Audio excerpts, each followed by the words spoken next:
I call it the wind in our sails. It is what drives us forward. And that's part of the message, kind of new, surprising message in this book. Stress and anxiety are not things that you want to get rid of. It's something that you want to harness. It's something that you want to activate for exactly the things that you want to do in the best way that we can.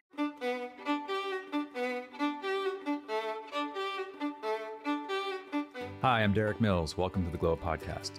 Dr. Wendy Suzuki is a professor of neural science and psychology in the Center for Neural Science at New York University, and she is the author of Good Anxiety, Harnessing the Power of the Most Misunderstood Emotion, and also the author of Healthy Brain, Happy Life, a personal program to activate your brain and do everything better. She is one of those rare scientists who has redirected their career, switching from studying memory to studying the effects of exercise on the brain to studying anxiety. She has personal reasons for making the change. When she was dealing with weight issues and her own anxiety, she discovered that exercise was the key to body and brain health. The result is her newest book, Good Anxiety. If you ask most people, they'll say, I want to get rid of all the stress in my life, or I don't want any anxiety in my life. But as Dr. Suzuki explains, we all need anxiety. Anxiety is the fire we need to drive us forward. We talk about how old coping mechanisms stop working and how you need new ones, the difference between good anxiety and bad anxiety, and her concept of microflow, which means taking a moment to savor and appreciate what you do well, and also the power of joy conditioning versus fear conditioning. She also notes that simply being aware of your breathing is one of the most powerful ways to allay anxiety. Dr. Suzuki clarifies how we can make anxiety work for us instead of controlling us. I hope you enjoy my conversation with Dr. Wendy Suzuki.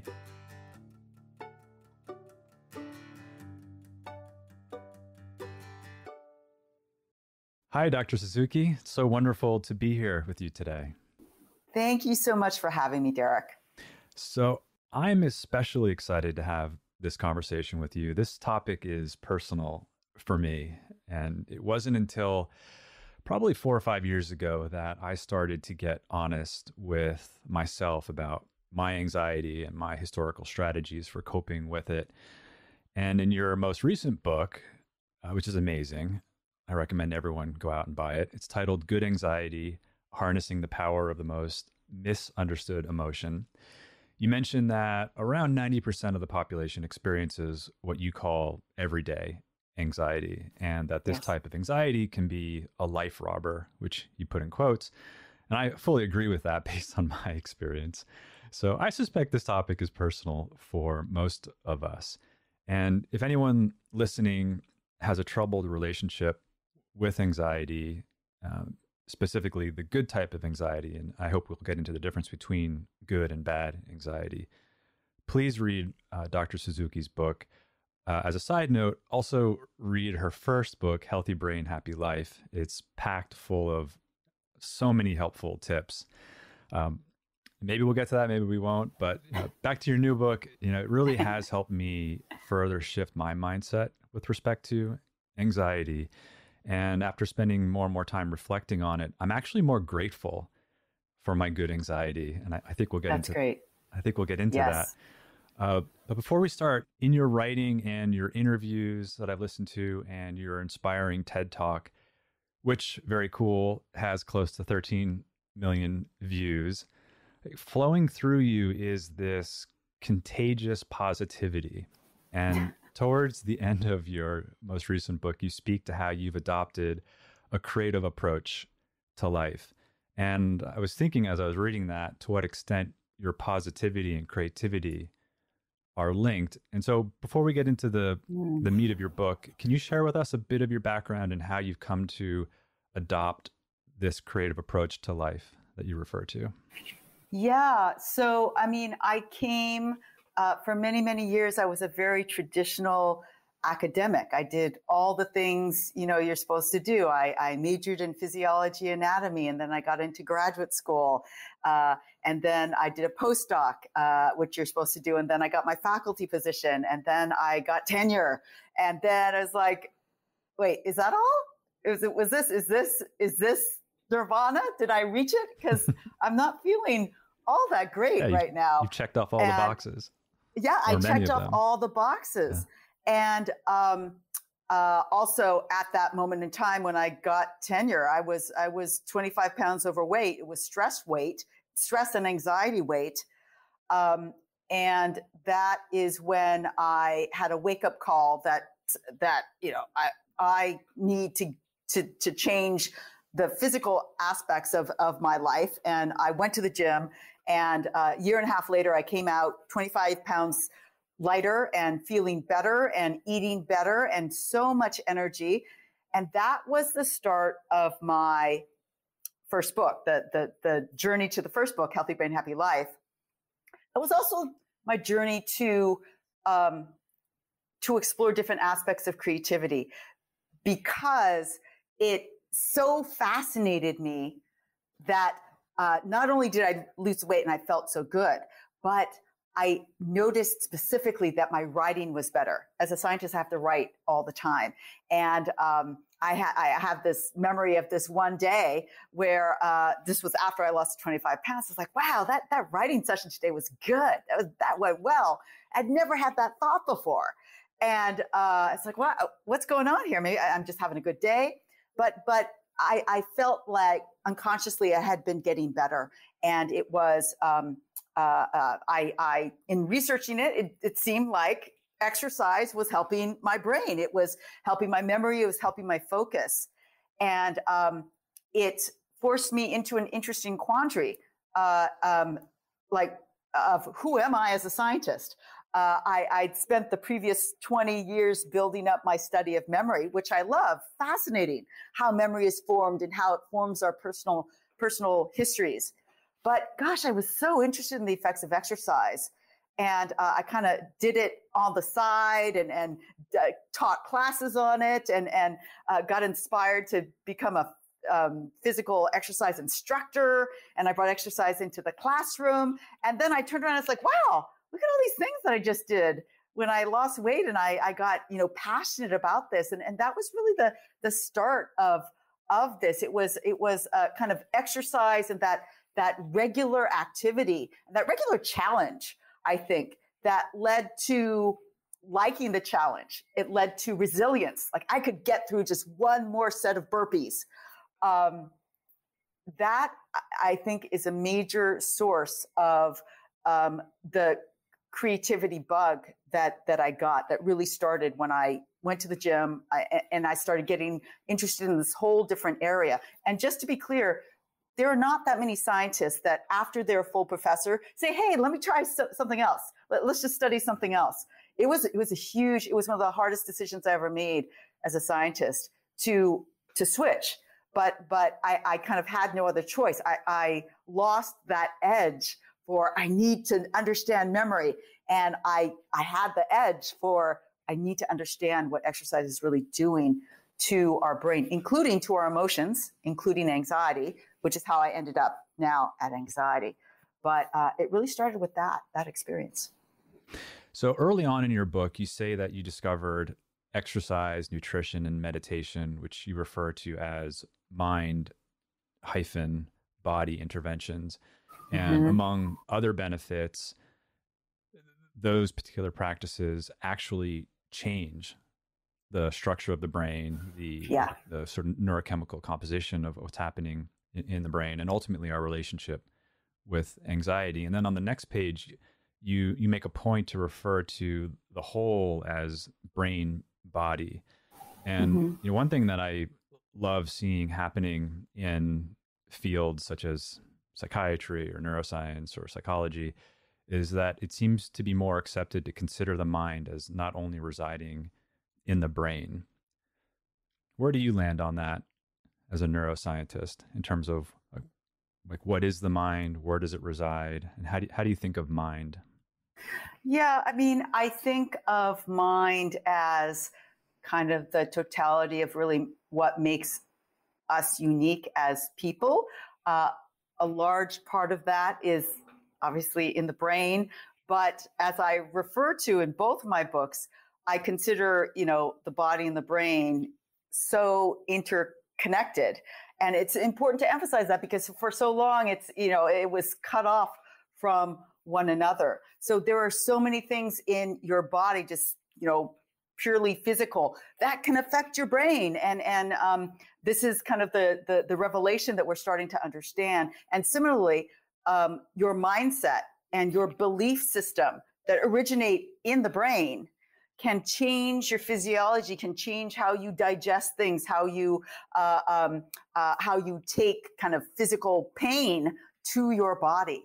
So so that means that, if all of this is connected, that the mind is, is truly influenced and is part of, resides in the whole body, not just the brain.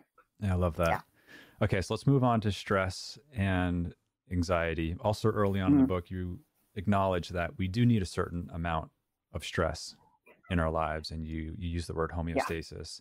I read recently Professor Antonio Damasio's work on the homeostatic imperative, and how he refers to it as not about creating balance necessarily, but about creating the conditions for life to flourish. And really central to that argument is that the homeostatic imperative is about creating surplus.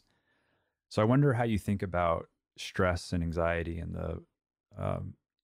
the evolutionary benefit of us experiencing stress and anxiety as it pertains to flourishing and creating the surplus that's needed in order for us to kind of move on and move forward.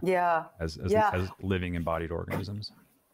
I think that's a beautiful way to think about it. And I agree with that approach, because the way that I think of stress and the stress response is that fire of activation. It is that fire that drives me to switch my research from memory to exercise and now to anxiety. It is that fire that makes me, get up every morning and do my workout, my cardio weights workout.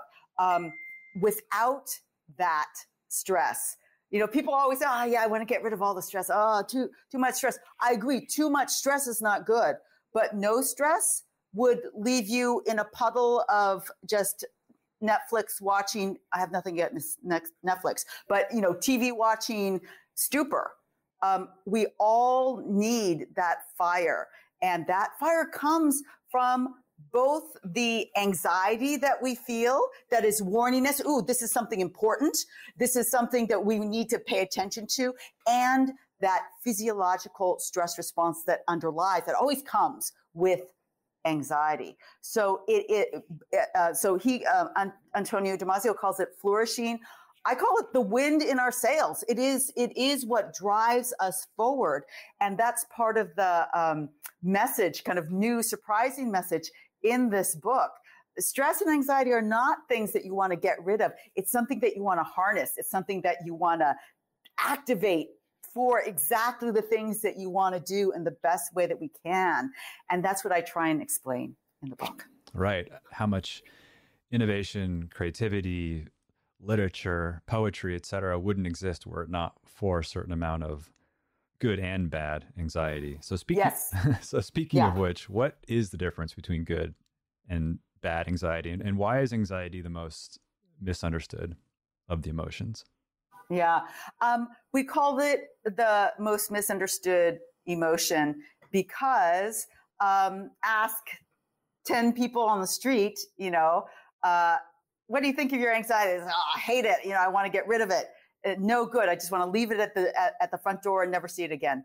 And that is the misunderstanding, that evolutionarily speaking, that anxiety, including all the fear, anger, worry that comes with it, and the underlying physiological stress response, is essential to our survival and to our being because it evolved to protect us. It is a protective mechanism. So you don't want to throw your protective mechanism out the door. And you might, so everybody's thinking, I know, well, I'm not feeling protected by my anxiety. It's not doing the right job. And I understand why. The volume is just turned up too high. It's not your fault. It's kind of the fault of the culture right now. We have so many things that stimulate our anxiety, that provoke our anxiety, from the simple weather report these days to the COVID report to the 24/7 news cycles. And it's just being activated too much. It's lost its ability to help protect us. So step one in my book, Good Anxiety, is to learn to dial down your particular anxiety response. And I give so many different tools, 40 different tools, so that everybody can find something. Not one thing won't work for everybody, but I do start with the one thing that I think every single person can use. So that is the activation of the de-stressing part of our nervous system. So first thing, did you know there's a de-stressing part of our nervous system?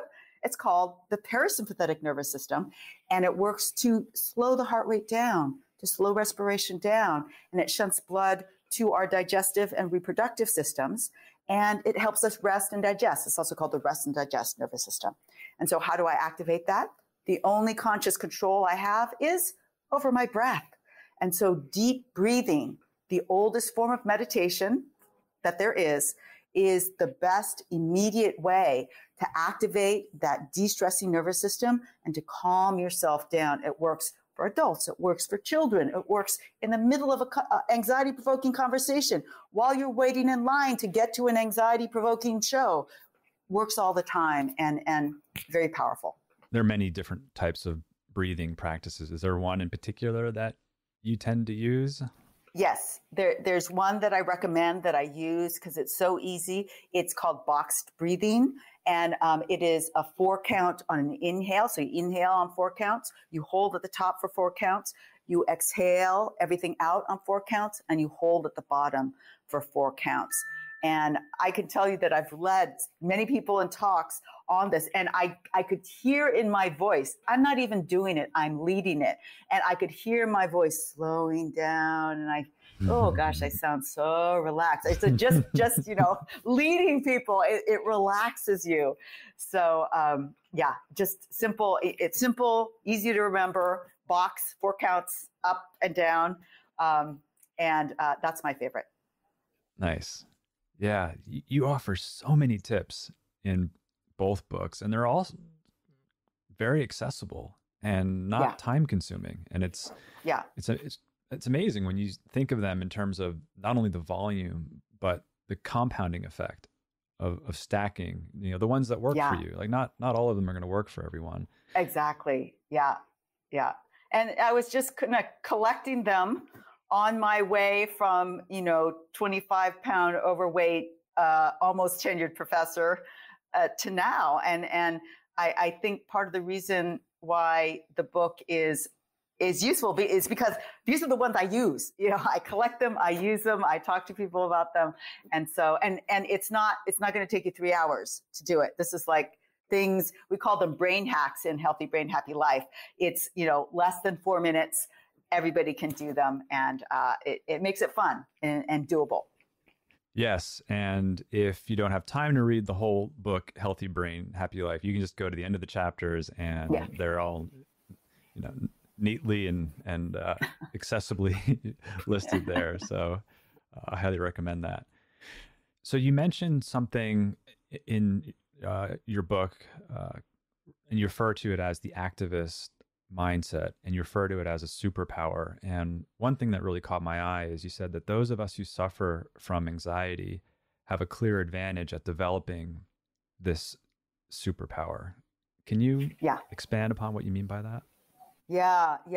I think this is one of the most unique parts of Good Anxiety. And so we start out with anxiety is not something that you want to get rid of. It's actually protective. And if you are able to dial down that anxiety and get it back into that optimized protective zone, then you can benefit from really specific gifts or superpowers. And one of them is the activist mindset. And the activist mindset is just a mindset that allows you to approach anxiety-provoking situations with a better, more open, perhaps more creative way to see it, and get rid of the approach that says, I'm just in for it again. I have no way out. You know, you're that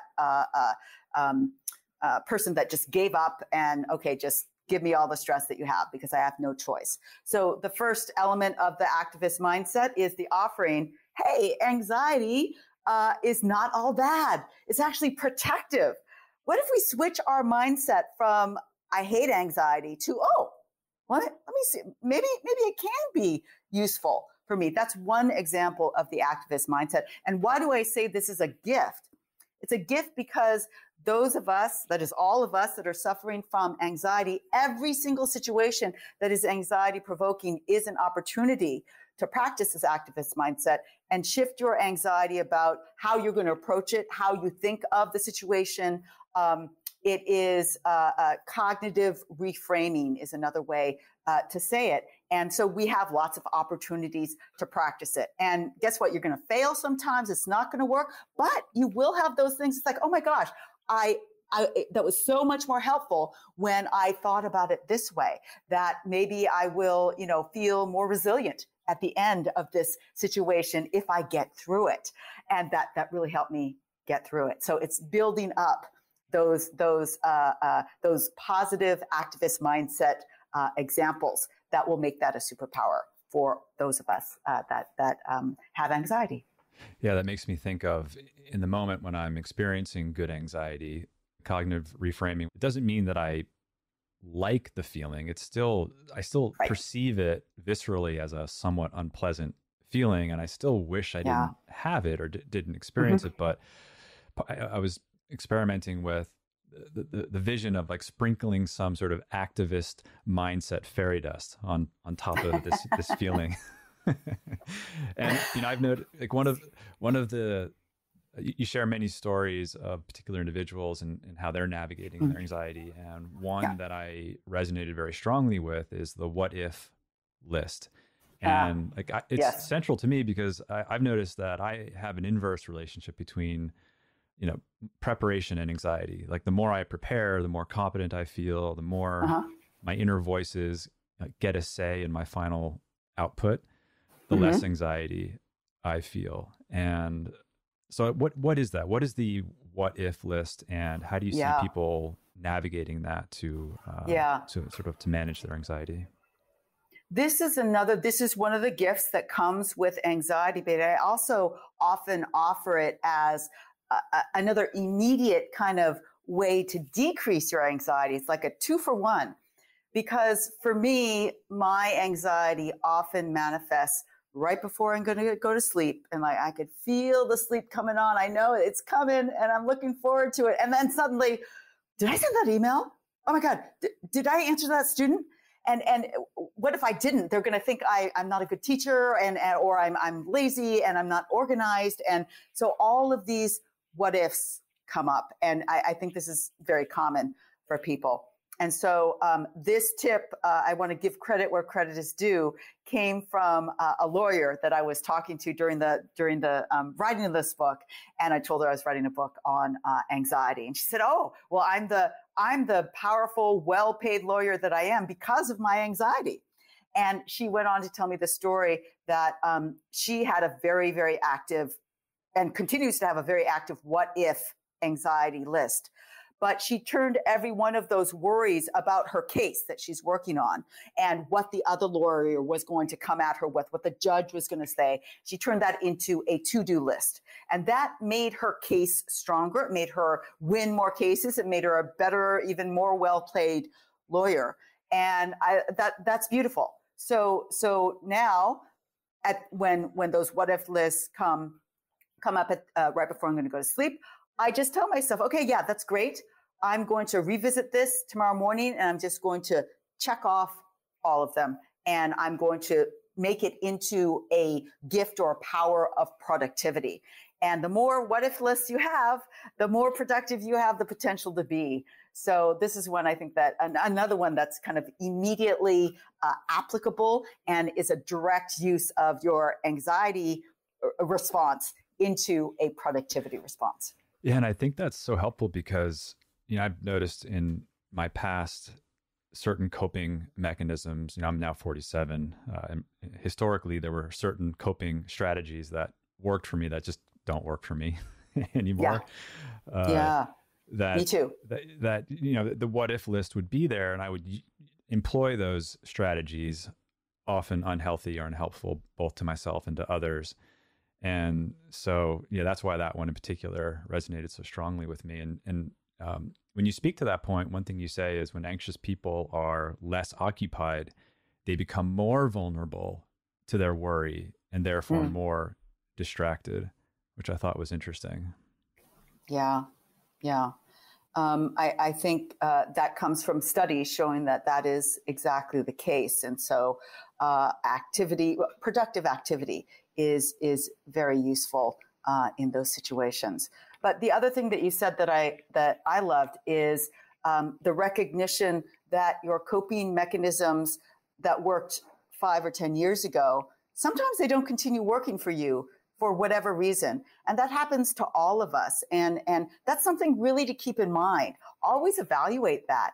And it's fine. Go find other ones. That's part of the reason why I made all of the kind of tool list in Good Anxiety, so that people would have this list of other positive coping mechanisms to give a try if their coping mechanisms aren't as powerful at the moment. And you also unpack the concept of microflow, and this is building on, I think, the work by Csikszentmihalyi.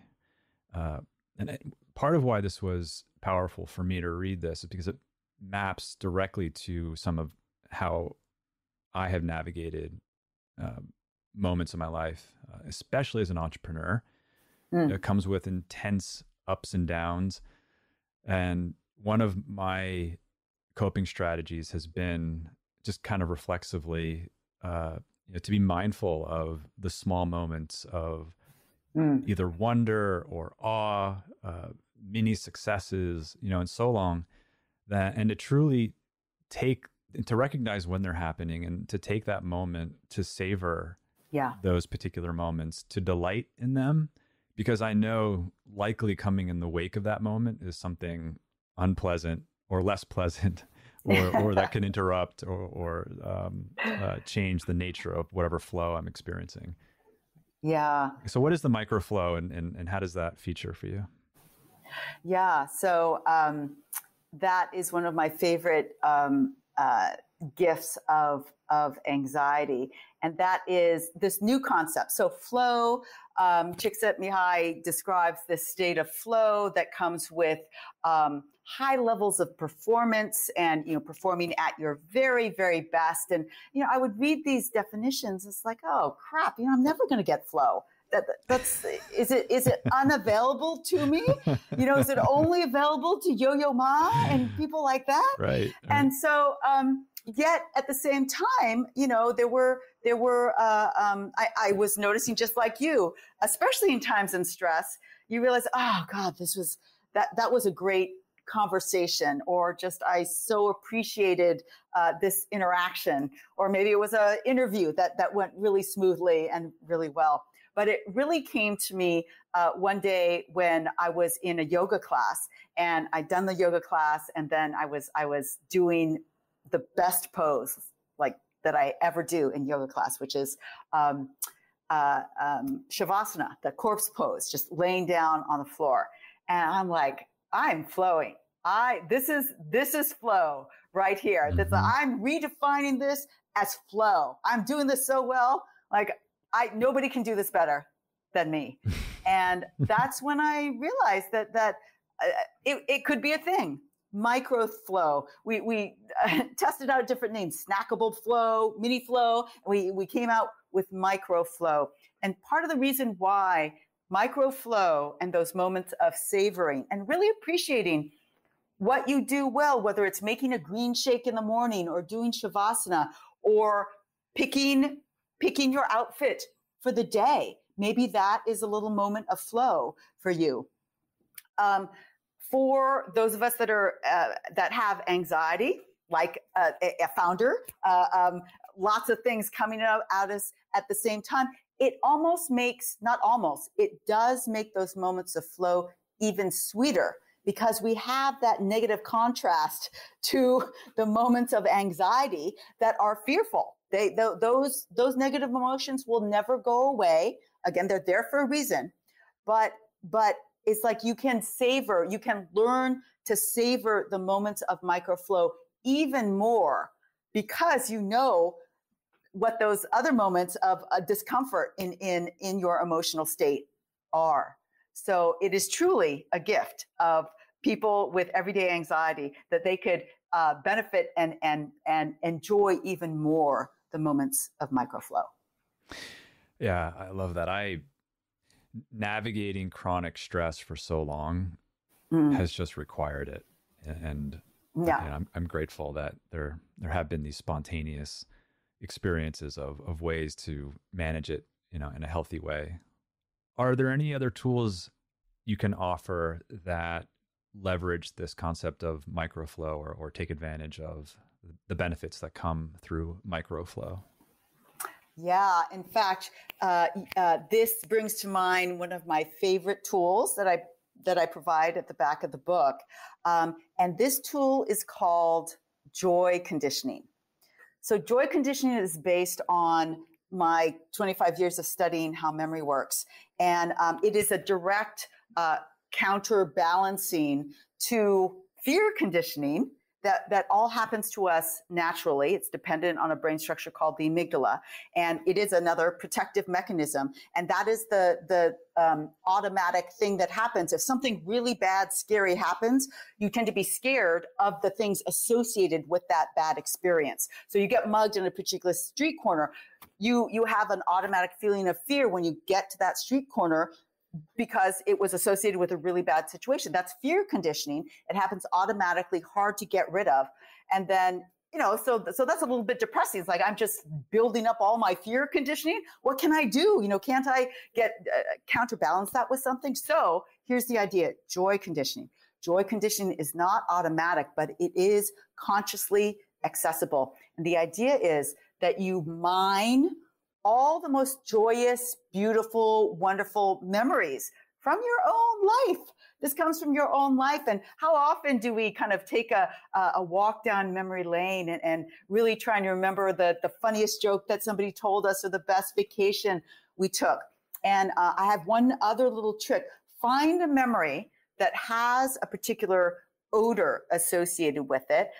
It's not a requirement, but it helps, because olfactory scents really help bring back the full experience of the memory better. Why? Because the olfactory sensory modality is directly and in one stop linked to the hippocampus, important for memory. And so olfactory stimulated memories have always been, in our evolution, very, very powerful. So my joy conditioning memory that I like to share is one, also going back to the yoga class. I don't go to yoga all the time, but I have a lot of yoga in the book.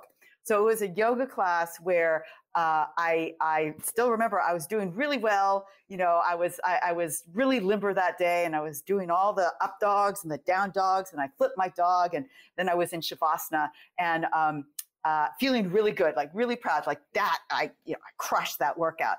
But then the teacher came around and she waved under my nose. My eyes were closed. She waved under my nose lavender lotion. So I got this big whiff of wonderful lavender. And then she gave me this surprise 5-second neck massage, which was the most luscious unexpected neck massage that I got. And I could still kind of feel that feeling of, ooh, this is like an extra special treat. And so it's true that if I walked over there and got my purse, I do carry around a little vial of lavender essence. And so when I need to go back to that, just special moment, so relaxing moment. I smell the lavender. And, but that is just the formula. Everybody can fill that in as they want. And the more you bring up those memories, the stronger they become. So that is the tool of joy conditioning. I know that experience well. It's so lovely. The first yoga class I ever took, the teacher did that for me, and I'll never forget it. Yeah, it's a good one. It's a good one. But any memory, any juicy memory that you have could be part of your joy conditioning toolkit. I'm so glad you mentioned your tool of joy conditioning as something that is not automatic and is by definition conscious and takes effort as a counterbalance to the unconscious automatic fear conditioning. And I think about how I observe myself letting good anxiety crowd out my joy, or anxiety causing me to not have access to my joy. I think of how I'll be sitting there watching something beautiful, precious, or fleeting unfold in the moment. And I'll be simultaneously observing myself as it's happening as an inner dialogue, feeling and acknowledging, labeling the unpleasant feelings of anxiety, while another part of me in the same moment is saying, come on, wake up, my friend. Like, this is a moment to savor, to be present. This is an opportunity to be in joy. Do you recommend trying joy conditioning in the moment of a fear response? Or is it something that is better employed post arousal? Yeah, I have not tried it in the middle of an anxiety attack. It is more to bring more joy generally. It's kind of like the savoring and the micro flow that we were talking about. You know, there are moments in all of our days where there are moments of micro flow. Well, add to the joy, and in a moment, you might be having a cup of coffee. Employ some joy conditioning, and that will, you know, all of this is making that dopamine and serotonin flow in your brain, and that you know keeps us at a really nice kind of affective state. And do you include positive affirmations and gratitude practices under that umbrella of joy conditioning? Sure. You know, I teach a form of exercise called Intensati that was developed by this wonderful fitness instructor, Patricia Moreno. And it combines physical movements from kickbox and dance and yoga and martial arts with positive spoken affirmations. I do it at the end of my TED Talk. And I do it, I mainly practice that when I'm teaching others Intensati, because it's fun to do it and very powerful to do it in a group. My own kind of meditative practice is more about just open monitoring meditation, and I do use joy conditioning quite regularly. So I don't meditate with positive spoken affirmations, but I enjoy it every time I get to teach it. And the sense that I get, if you combine all of your personal practices, you cover what I think of as mindful movement. Like you're covering focused attention, open monitoring, you're covering a kind attention through your compassion practices, but also through your physical movement, you're adding in, like you said, affirmation practices. And it sounds like also an attention to a compassion to yourself as to what's appropriate for you in the moment. So, you know, we think of that as falling under this broader category of mindful movement. And so, yeah, that resonates very strongly with me. Yeah, no, it is. And one of the things, so in my own exploration of my own anxiety for this book, I realized how much of an anxiety hider I was. I like to mask my anxiety. I'm not anxious. I'm not that anxious. I'll just write about it. You know, it's not. And then all these stories poured out about my own anxiety. It's like, oh gosh, there's more there than I thought. And it's important to reflect on that. And what I was going to say is that one of the things that I learned as I deal with my own anxiety is how much kinder I am to myself now than I used to be. So that's kind of a part of aging. I was strict and mean to myself for many, many, many years. And that was, and I told myself, that worry, that stress, that anxiety, that's good for you. And that, the more you have that, the more you're going to drive yourself, which partially true, but I completely, reworked that to add in that self-compassion, to add in that acknowledgement of what that stress was doing to me and where I wanted it to be in my life. And that's kind of the story of how I ended up with this book. I'm grateful that more and more people are talking more openly about their inner experiences and that it's more acceptable to do so. For someone like yourself to disclose what you just said and even more deeply in your book, that helps others see that they're not alone. Your mention of self-compassion is, I think, a great transition now to empathy and compassion. Can you speak to the importance of self-compassion as one navigates unpleasant emotions? I do think that self-compassion is such an important component, and it also helps us with the difficult task of looking in on our own fear and anger and worry without immediately going to, what's the matter with you? Why, if you're angry, it's probably your fault anyway. And because that's such an important part of getting to the good part of anxiety, that is learning about what all of the uncomfortable emotions tell us, and understanding that as humans, we have this huge range of emotions. If we stayed Teletubby happy all of our lives, we would not be very interesting people.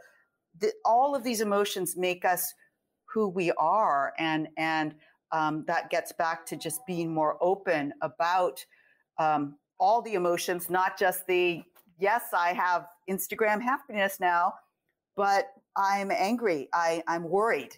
Lots of people are really worried right now, and being open to exploring that, sharing that, and sharing our anxiety without shame. And it just lets out this fear of that very thing of sharing about this particular misunderstood emotion of anxiety. Right. And of course, there's also the dynamic of, in terms of disclosure, what's too much disclosure and what's unhealthy, yes. Emotional dumping and sort of a manipulative form of right. disclosure. And, you mentioned compassion, and I found it fascinating that you refer to it as the most simple superpower of anxiety. And ultimately, that part of what anxiety is designed to do for us is to engage compassion, compassion for yourself, for your personal triggers, and that ultimately that can lessen the anxiety in yourself and others. Yeah. That's one of my favorite gifts from anxiety. And it really was a revelation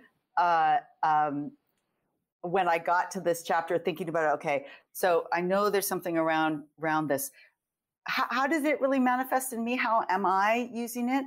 And so, of course, I went back to my oldest standing anxiety, which is social anxiety. So as a young kid, I was an awkward, shy kid, high school student, even early college student who it was very scary to be able to interact in class and, ask that question, raise my hand in front of everybody and potentially ask a really idiotic question. That was what was going through my mind. Mine too. And everybody has that. Yeah. And so, but I had deep, again, that's my longest standing anxiety. And so I realized that particular anxiety and that knowledge of what that felt like, was giving me a superpower of empathy in my own classroom. So I don't have fear of speaking anymore. I'm a teacher, but I found myself unconsciously making sure that I arrived early, I stayed late so that I could have those more informal conversations with those students that it was harder for them to, raise their hand. But if they come up to me and just ask privately or just have a small conversation, that's much, much easier. And I realized, oh my God, that is because of my anxiety. That is one of my, major features, my major superpowers as a teacher is I was doing that. Where does that come from? It came from my anxiety, that empathy. And I realized that everybody has this empathy because they feel the pain themselves in whatever form of anxiety that they have.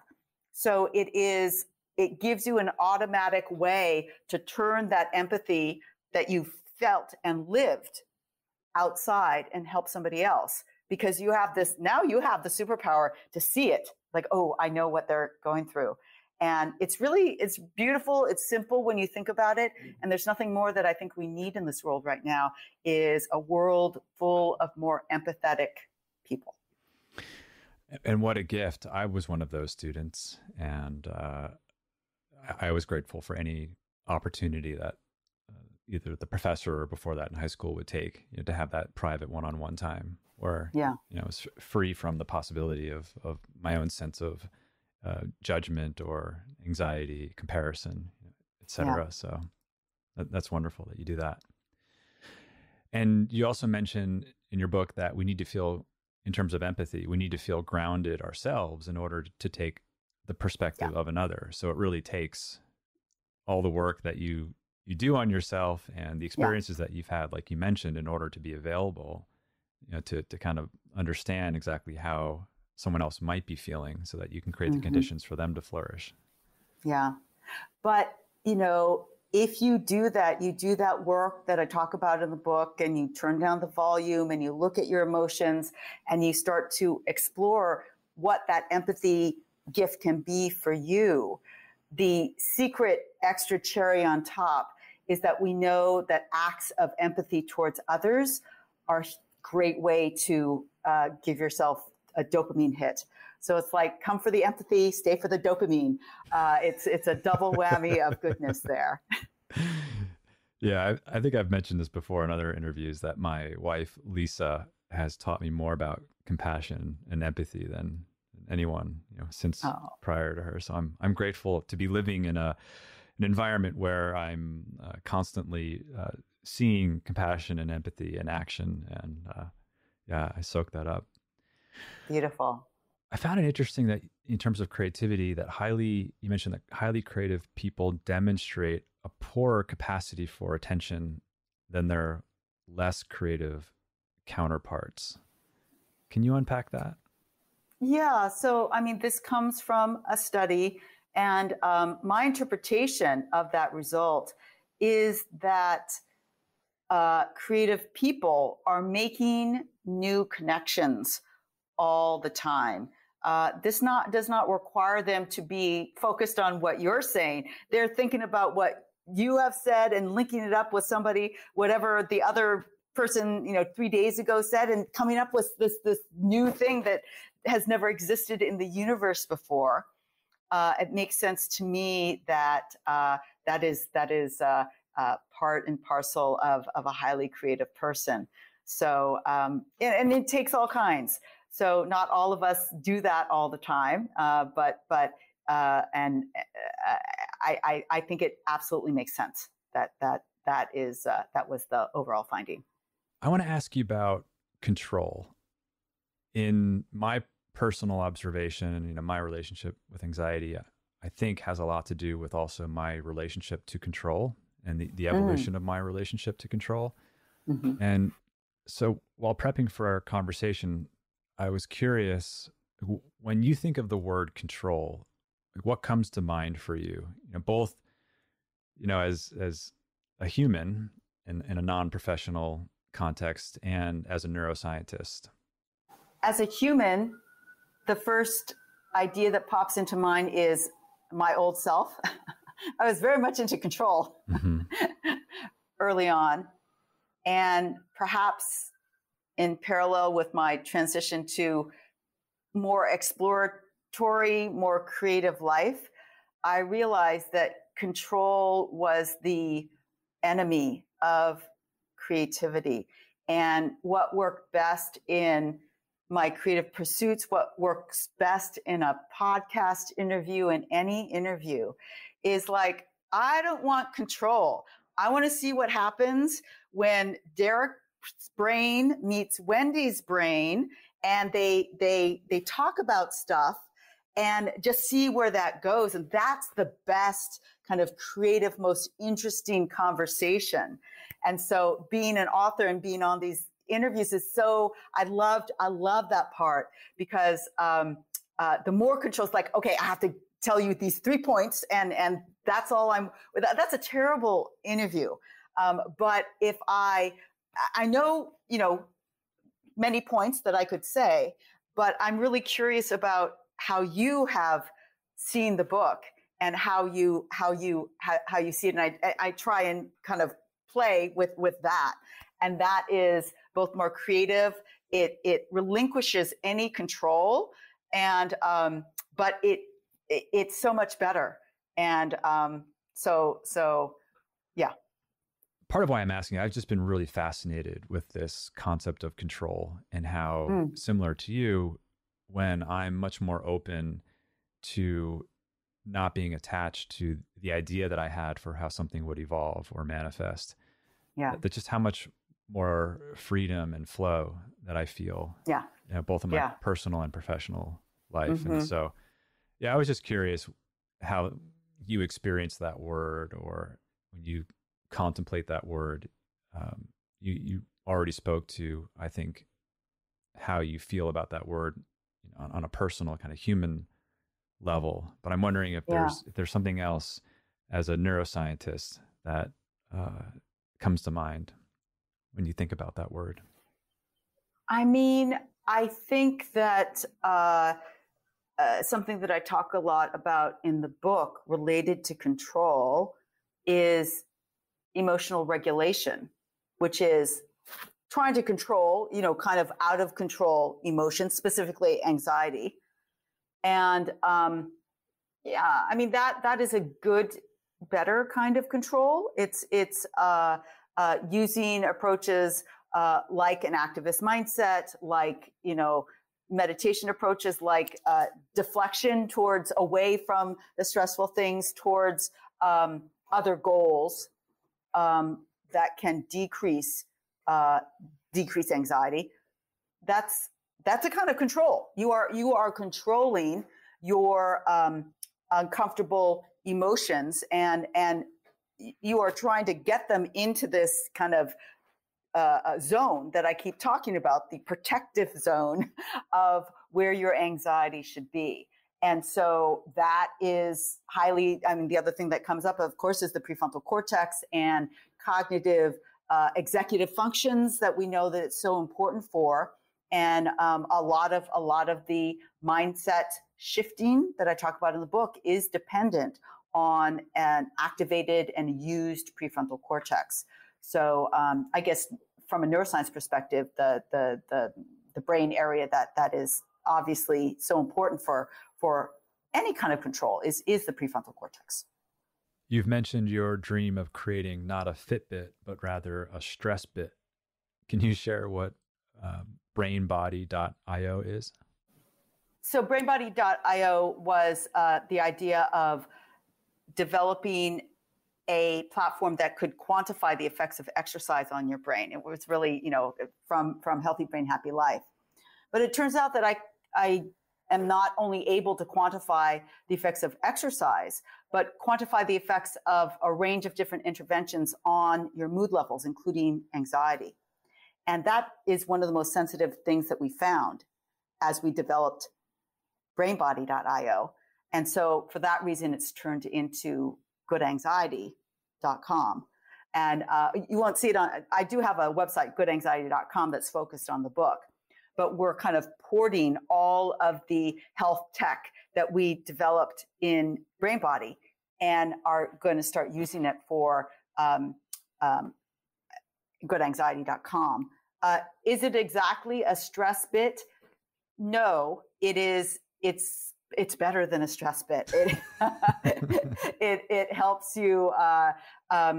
It helps you tailor your interventions, the tools that get you into a good emotional range. When you are at high levels of anxiety, middle levels of anxiety, or low levels of anxiety. So it's like a tool finding, a quantitative tool finding mechanism for your emotional life. So maybe it is like a stress bit. I don't know. The concept has changed, morphed so many times. Like, is it a stress bit? Yeah, right. Still. And is that still a B2B product? No. Well, that's what we're trying to figure out. Mm-hmm. That's what we're trying to figure out.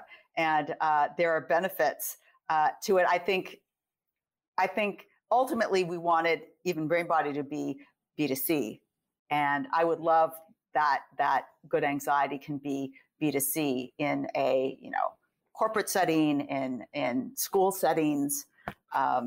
So we're working on it. Once I get this book launched, going back to it. Nice. And is that a separate company, and are you running it? I'm running the company. Yeah. What is that like to context switch between teacher, researcher to developing a digital product? It was so exciting. I loved it. I mean, scientists are mini entrepreneurs in the context of the department. We run our own labs. We run, we have lab managers, we have students, we have postdocs. And so that part wasn't, the managerial part wasn't so different, but the product development part was. Mm-hmm. The stretching of my mind from scientist to,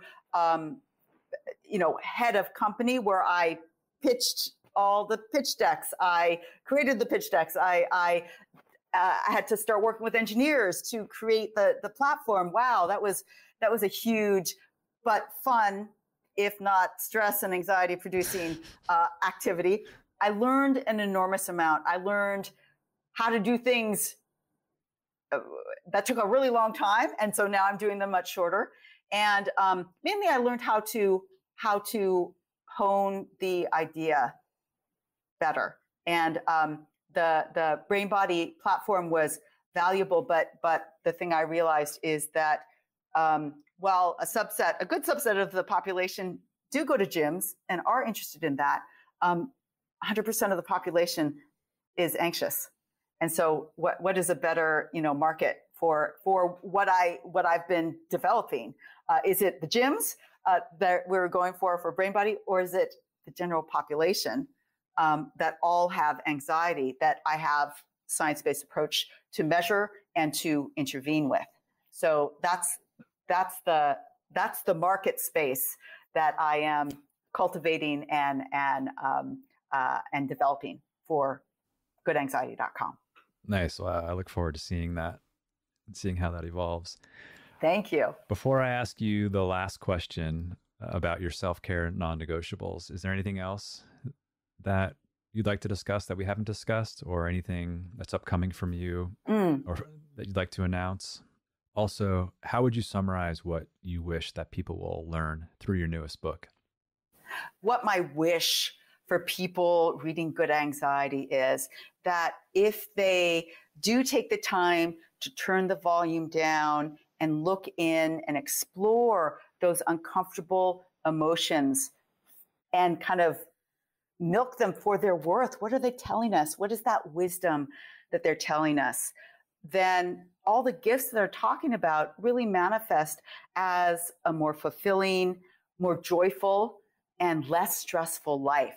That's what I got by applying all these approaches in Good Anxiety, and that's what I hope that everybody else can get from this book. So that's my wish for the book.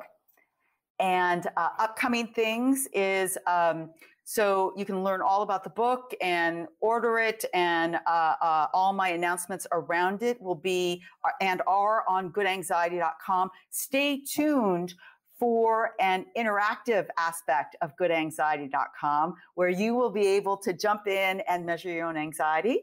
And we'll be giving you lots of different interventions. And so you can come back, measure it multiple times. And that is part of our data gathering pilot programs for goodanxiety.com. Nice. And is there a newsletter we can sign up for on your website to find out when that's coming? Not yet, but we will have a newsletter that will be announcing the new activities that you can do on Good Anxiety and upcoming events and things like that. Yeah, absolutely. Excellent. So are there any self-care non-negotiables that you currently employ either on a day-to-day basis or on a weekly basis that you just know that you need to do in order to kind of keep everything functioning well? Yes.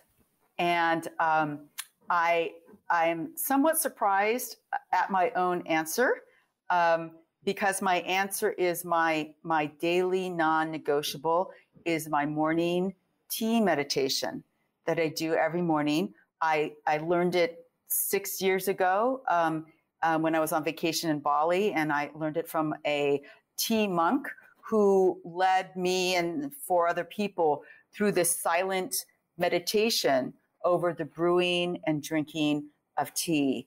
It was out in nature. It was beautiful. We were in Bali. It was amazing. And somehow that stuck so hard, such that every day, every morning, since I got back from that trip, I have reproduced that same ritual. And the ritual of the tea and the sipping and the brewing and the drinking, it kind of gets me into meditation deeply and more long.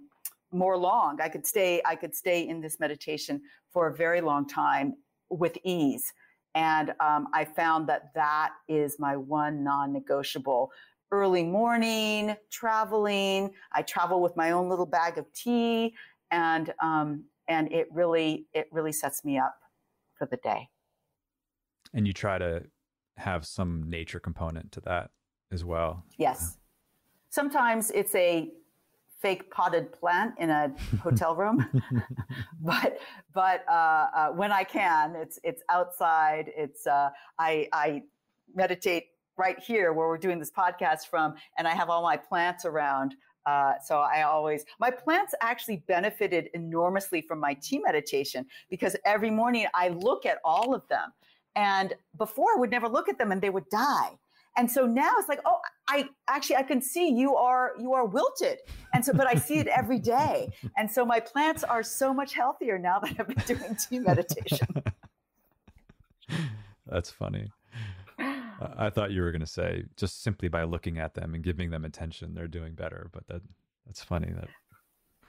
But I do water them with tea. That was the other trick that the tea monk said, is that use the same tea that you drink and water your plants. He was right. They love caffeine. It's great. Excellent. Well, Dr. Suzuki, thank you so much. I've really enjoyed this time with you. And I'm telling you, buy her books. You will not regret it. They are fantastic. Thank you so much, Derek. This was a lot of fun. Thank you to our entire team behind the scenes at Glow. I'm so grateful for your care and commitment to serving our members around the world. Thank you to our teachers for so beautifully sharing your gifts and talents. I'm also grateful to our lovely community of Glow members. You've supported us since 2008, and because of you, we get to continue to do the work we love. It's the combined support of our team, our teachers, and our community that grants me the privilege to continue to bring you the Glow podcast. Thank you to Lee Schneider, our Red Cub agency, for production support. And the beautiful music you're hearing now is by Carrie Rodriguez and her husband, Luke Jacobs. And remember, take care of yourself because our world needs you. Thank you for coming on this journey with me. You can find the Glow podcast on Spotify, Apple Podcasts, or glo.com/podcast, or wherever you listen to your podcasts. I'm Derek Mills.